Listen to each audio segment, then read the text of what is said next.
Then we are going to answer questions based on the Figurative poem by the name You Laughed and Laughed and Laughed by Gabriel Okara. The first question says, read the poem carefully and then answer the said questions. The number of marks allocated to each question serves as a guide to the expected length of your answer. Well, guys, we are not going to read the poem. We are just going to go through it as we answer the questions. So 6.6.1 says, read the poem as a whole and choose the meaning from column B that matches the name in column A. Write only the letter next to the question number. So in column A, we are given the terminologies, and in column B, we are given the descriptions, right? So the first question says, the first question is antenatal, right? So antenatal, if we try and match it with an answer in column B, it would be D.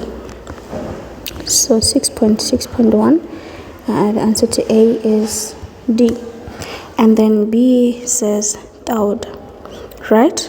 So thawed can be, when you think of the word thaw, you think about something melting, right? Think about a block of ice. When it melts into a liquid, right, it is softening it up. So here we can say softened. Now let's actually write A. Then we have C. C says omnivorous understanding, right? So omnivorous understanding, when you think about an omnivore, you're thinking about that organism that eats everything. So here, in relation to the poem, it would be B, which is understanding everything, right? Then we have meek.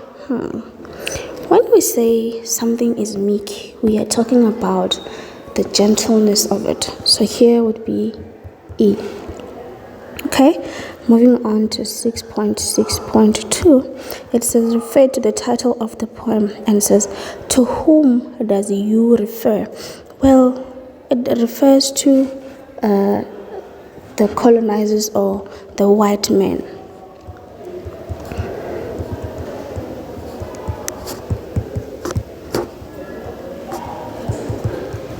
It refers to the white men, or you can say colonizer, or you can say the oppressor. Okay, now let's go to 6.6.3 and we have A. So A says refer to lines 1 to 2, and in A, identify the figure of speech used in this line. Well, lines 1 and 2, line 1 says, in your ears, my song is a motor car misfiring. Is a motor car misfiring. And now here, the question says, identify the figure of speech used in the line. Well, the figure of speech used is a metaphor. It's a metaphor. And then B. B says, explain this figure of speech. Well, we can say the African songs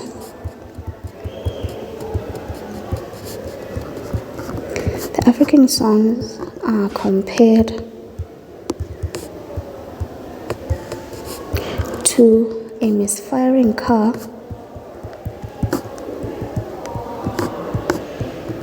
that has an engine problem, that has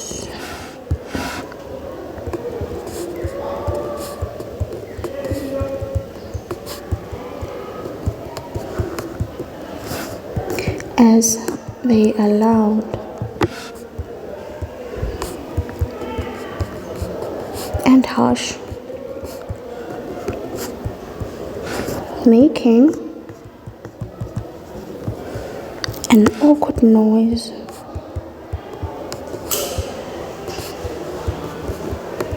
and the whites do not understand them.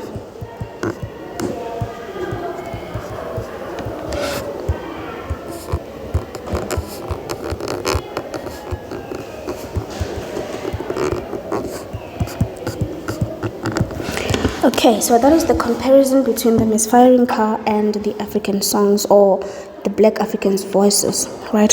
So we have another question, 6.6.4. It says refers to stanzas 1 to 2 and name 2 things that white people mock Africans with.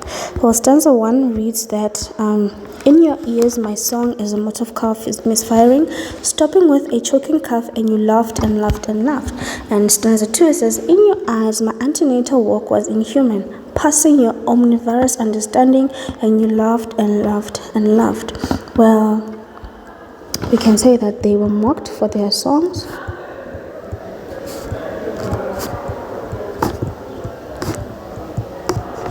They were mocked for their songs.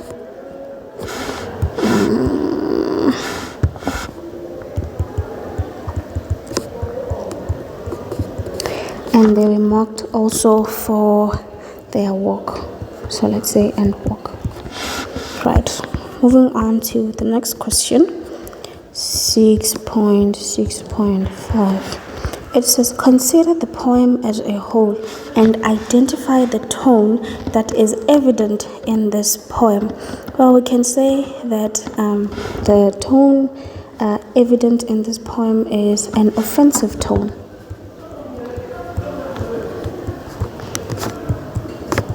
Or you can say humiliated. Humiliated, or you can say humiliating tone. Right, and now they say, why does the speaker use this line in B? Well, the speaker feels humiliated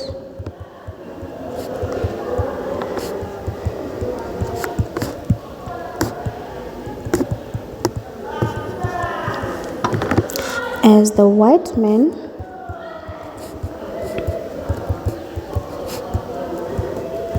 laughed, or they even ridiculed everything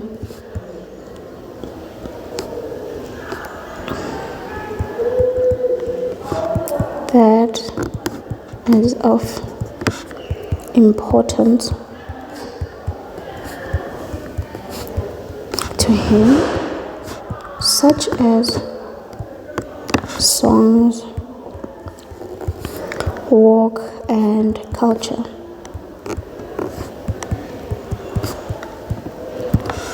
Right, and then we have 6.6.6.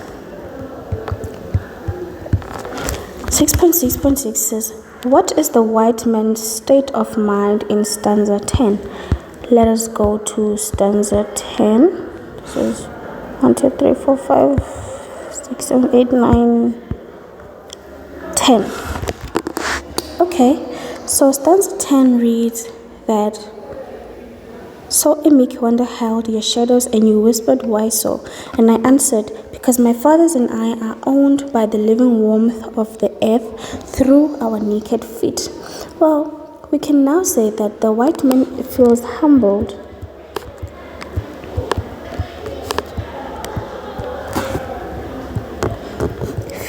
or is humbled by the fact that despite all the humiliation,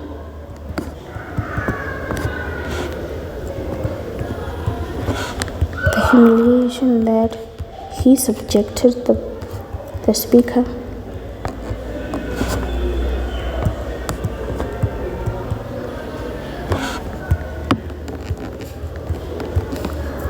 he was still kind.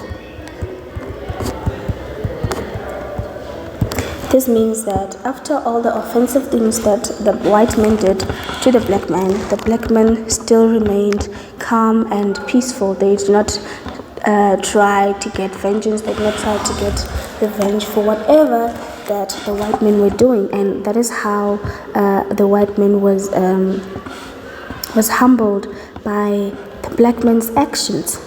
That is humanity. And then we have the last question. Last question says, it says, the black man's reaction in the poem can be admired, and discuss your view. Well, if you're going with yes, let us give points for yes. Under yes, you can say that the act of kindness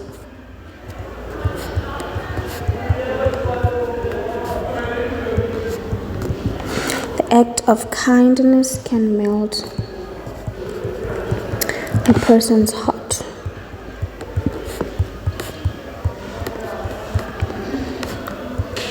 And there is no need to retaliate, as we find the black man not doing anything.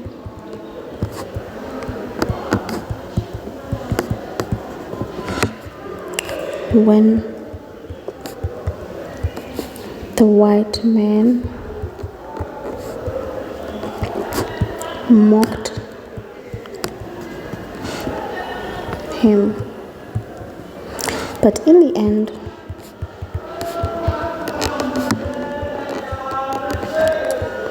he is the one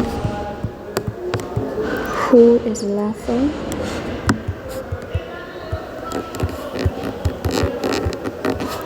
The laughter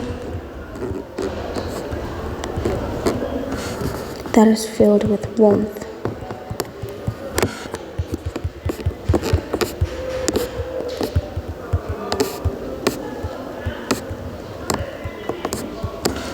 Right. And then we can also say that his laughter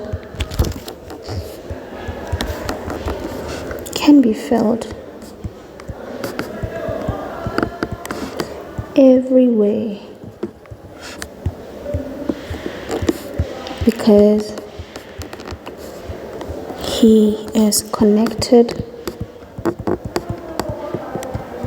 to nature.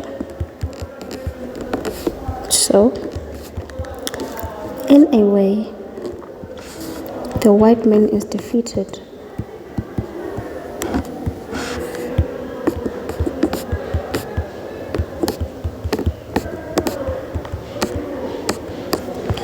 Now, if you are going with no,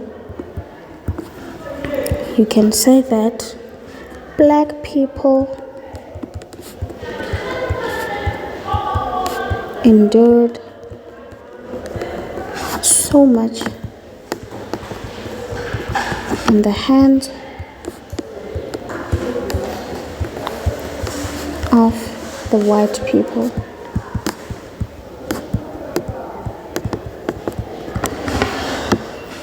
You can further say that white people ridiculed everything that black people cherished.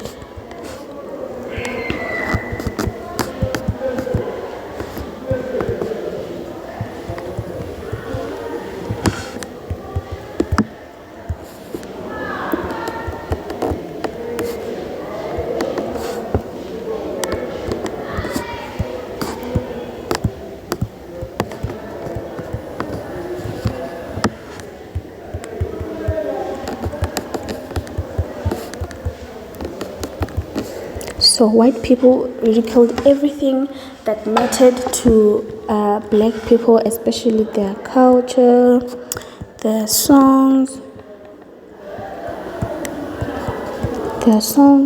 or you can say their tradition.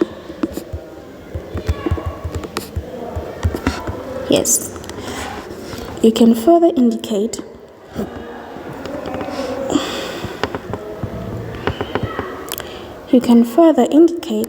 that the white man thought he was superior.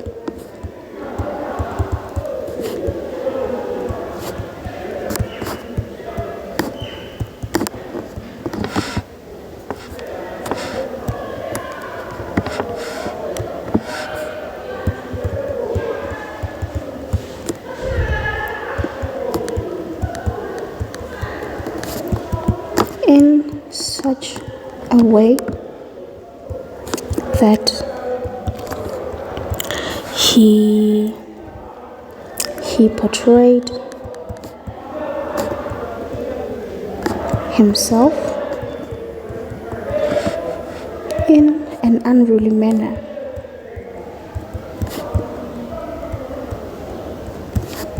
And the way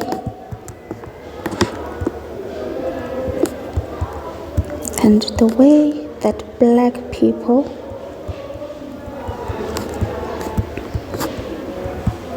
portrayed themselves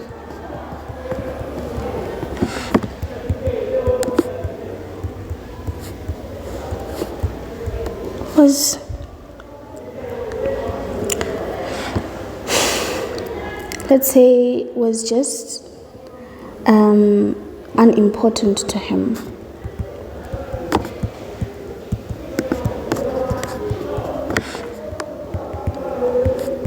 As he thought that he understood everything,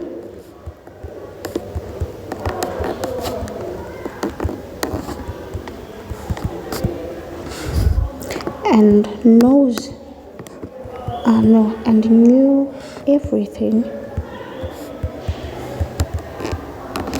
hence passing omnivorous understanding.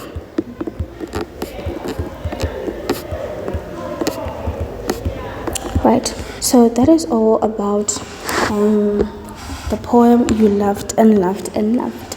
Till we meet next time, bye.